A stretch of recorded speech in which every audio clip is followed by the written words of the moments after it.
Bapak Ibu, saudara-saudari yang terkasih, sahabat Rema dimanapun Anda berada, hari ini 23 Februari 2021, hari Selasa, pekan pertama Prapaskah.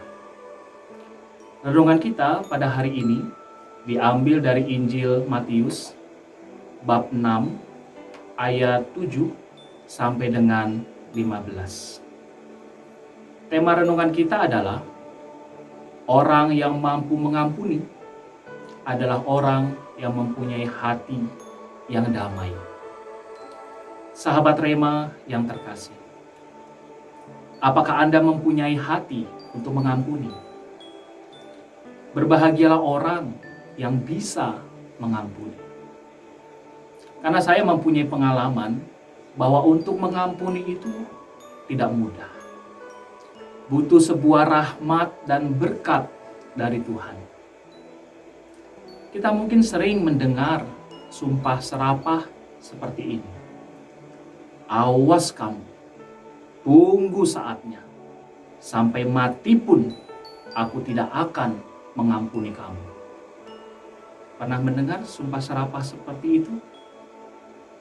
Betapa mengerikan dan kasihan sekali orang yang seperti itu. Mungkin kita adalah salah satu orang yang melakukan hal itu. Mungkin sampai detik ini pun kita belum bisa mengampuni orang yang bersalah kepada kita.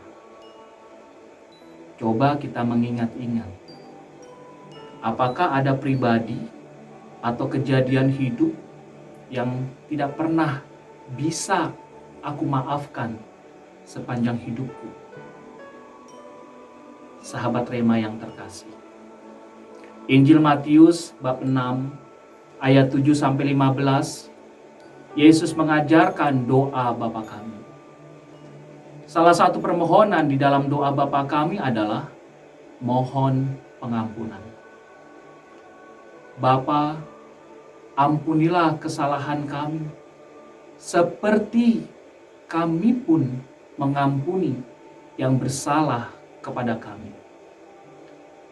Pengampunan adalah salah satu unsur yang penting dalam relasi kita dengan Tuhan dan sesama. Selain kita mohon rejeki dan keselamatan kekal,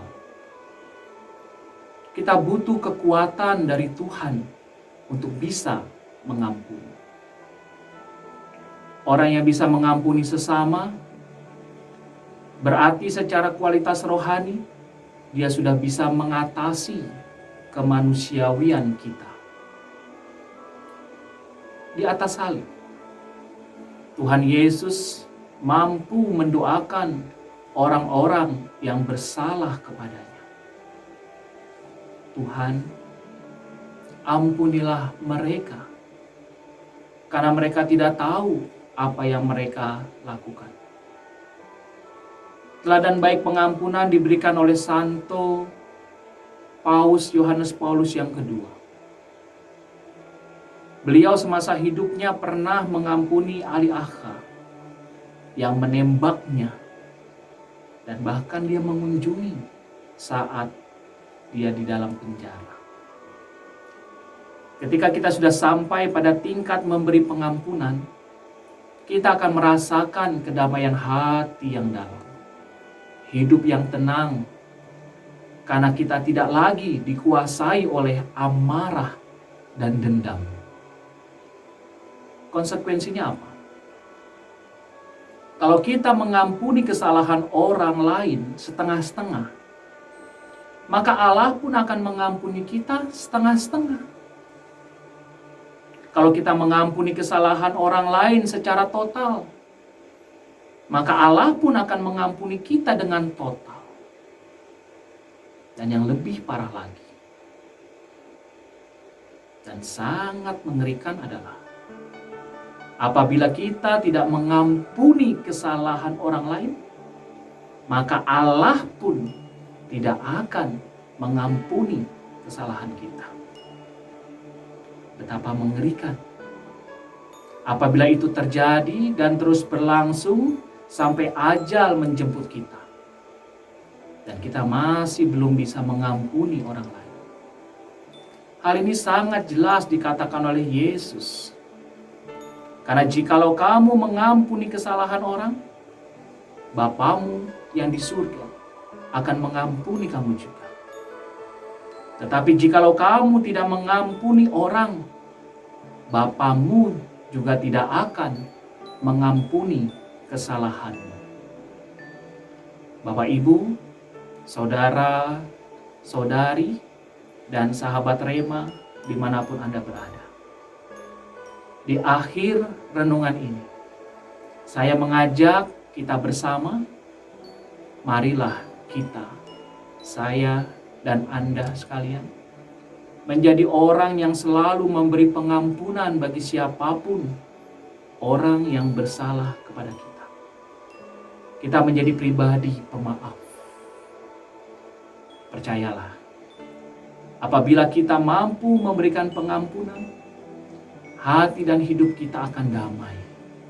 Banyak hal positif yang akan kita terima apabila kita mampu memaafkan orang yang bersalah kepada kita.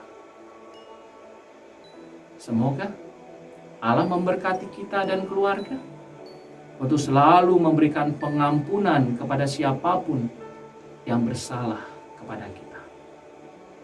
Rahmat Tuhan membantu kita untuk itu. Keluarga Kudus, doakanlah kami.